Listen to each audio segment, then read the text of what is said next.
السلام علیکم ورحمۃ اللہ وبرکاتہ۔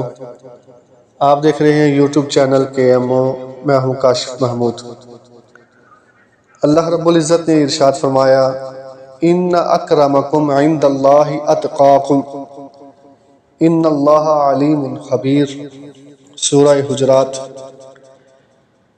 فرمایا کہ تم میں سے اللہ کے نزدیک زیادہ عزت والا، زیادہ مقام و مرتبے والا وہ انسان ہے کہ جو تم میں سے سب سے زیادہ پرہیزگار ہے، سب سے زیادہ متقی ہے۔ فرمایا کہ جو تقوی اختیار کرتا ہے وہ در حقیقت اللہ کے ساتھ باوفا ہے، وفا کرتا ہے، اور جو اللہ کے ساتھ باوفا رہتا ہے اللہ پھر اسے اپنا دوست بنا لیتے ہیں۔ تو گویا اللہ نے اپنی دوستی کے لیے تقوی کو شرط قرار دے دیا، پرہیزگاری کو شرط قرار دے دیا۔ پھر اللہ پاک ہر سینے کو اپنا راز دوستی عطا نہیں فرماتے، یہ بات یاد رکھیں۔ مثلا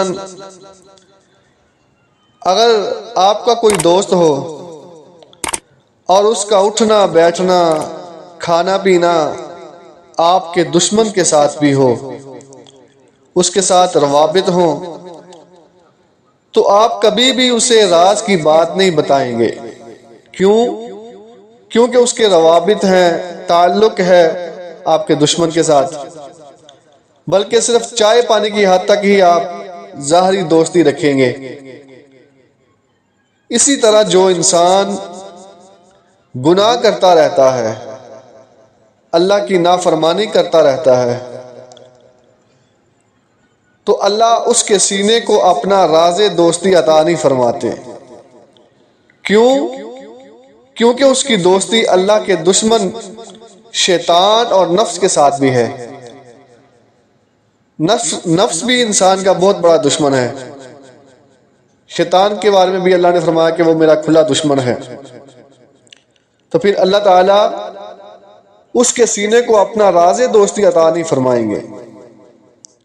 تو لہٰذا یاد رکھے کہ اگر کسی کی زندگی میں تقوی نہیں ہے، پرہیزگاری نہیں ہے، تو وہ اللہ کی دوستی کا اہل نہیں ہے۔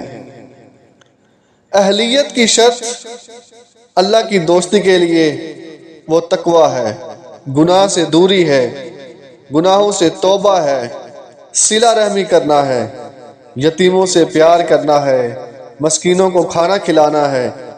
یہ ساری جتنے بھی نیک اعمال ہیں، ان سب چیزوں کا نام تقوی ہے۔ اور جو انسان تقوی اختیار کرتا ہے، اللہ فرماتا ہے ان اکرمکم عند اللہ اتقاکم، میرے نزدیک سب سے عزت والا وہی شخص ہے کہ جو تقوی اختیار کرتا ہے۔ دعا ہے کہ اللہ پاک ہمیں تقوی اختیار کرنے کی توفیق عطا فرمائے۔